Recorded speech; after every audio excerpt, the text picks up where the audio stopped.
इसी मस्जिद, दरगाह और खानका को इलेक्शन में ला रहा है, बराबर ला रहा हूं। भारत का संविधान मुझे कहता है, आर्टिकल 25 और 26 के तहत, मैं कोई जमीन के नीचे की, आसमान की बात नहीं कर रहा हूं।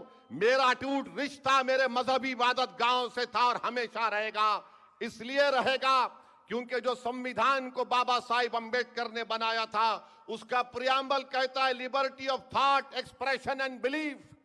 तो बताओ, अगर उसके ऊपर बुनियाद बनाकर मैं कह रहा हूं कि 15 तारीख के दिन आपको अपने लिबर्टी ऑफ थॉट, एक्सप्रेशन और बिलीफ को प्रोटेक्ट करने के लिए, उसकी हिफाजत करने के लिए पतंग के निशान पर आपको बटन दबाना पड़ेगा, तो ये सच्चाई है, इसमें कोई गलत बात नहीं है। और अगर कोई कमजोर ये कहता है कि ओवैसी गलत कह रहा है, बाबू तुम्हारी बाप भी मेरी जबान का मुकाबला नहीं कर सकते, याद रखो।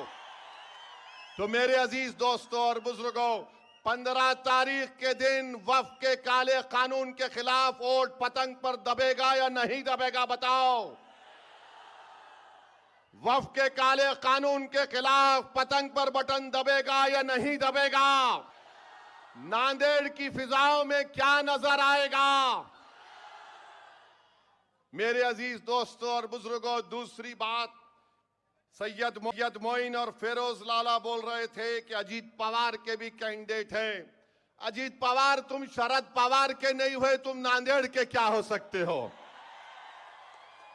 जो आदमी तुमको पाल पोस के बड़ा किया, तुमको मुकाम दिया, तुमको इज्जत दिया, तुम उसी को घर में बिठा के आगे बढ़ गए।